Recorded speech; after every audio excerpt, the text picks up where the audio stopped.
श्री शिव महापुराण तृतीय पार्वती खंड आरंभ। 26वां अध्याय पार्वती जटिल संवाद। ब्रह्मा जी बोले, हे नारद, फिर परीक्षा के बहाने भगवान शंकर स्वयं ही पार्वती जी को देखने गए।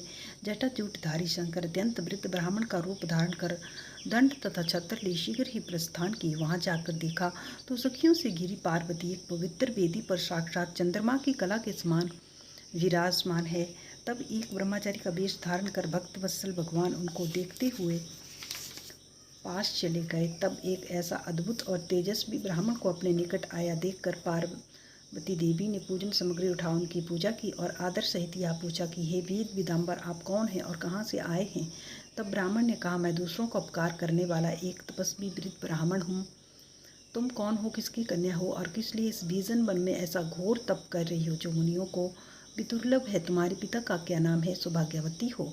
फिर तप की क्या आवश्यकता है। तुम वेद से उत्पन्न सावित्री हो अथवा लक्ष्मी, इसमें कौन हो मैं तर्क नहीं कर सकता। इस पर पार्वती ने कहा, है विपर, ना तो मैं वेद प्रसू सावित्री हूँ ना लक्ष्मी, मैं हिमाचल पुत्री हूँ। पहले मैं सती नाम से दक्ष के घर उत्पन्न हुई थी, परंतु वहाँ जब मेरे पिता ने मेरे पति की निंदा की तो मैंने योग से अपना शरीर त्याग दिया। इस जन्म में भी मैंने शिव को प्राप्त कर लिया था, परंतु देव योग से वह मुझे त्याग कर कामदेव को भस्म करके चले गए हैं, जिससे मैं उद्विग्न होकर यहाँ स्वर्ग की सीता के तट पर तप करने चली आई हूँ। परंतु बहुत दिनों तक कठोर तप करने के पश्चात भी मैं अपने प्राण वल्लभ को न प्राप्त कर सकी।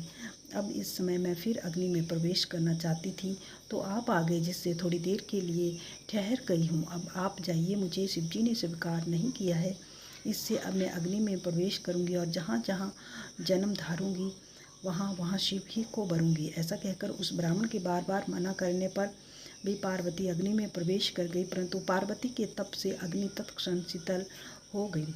पार्वती क्षण भर अग्नि में स्थित रही और पुनः स्वर्ग को गमन करने लगी। तब उस ब्राह्मण ने पूछा कि हे बद्रे, तुम्हारा यह क्या तप है, कुछ जान नहीं पड़ता। ना तो अग्नि ने ही तुझे जलाया और न तुम्हारा ही मनोरथ पूर्ण हुआ। तुम मुझ ब्राह्मण से अपना मनोरथ तो कहो, मैं पूछता हूँ कि तुम क्या बस चाहती हो। संपूर्ण फल तो तुम्हारे निकट उपस्थित है। यदि तुम दूसरे के निमित्त तप करती हो तो करो, इससे क्या होगा। जो रतन को छोड़ कांच को सिंचित करती हो, ऐसा अनुपम सौंदर्य तुमने व्यर्थ कर दिया। अनेकों प्रकार के वस्त्रों को त्याग कर और यह चर्मादि धारण कर लिया, फिर भी तुम अपने इस तप का कारण तो कहो, जिससे मुझ ब्राह्मण को तो प्रसन्नता प्राप्त हो।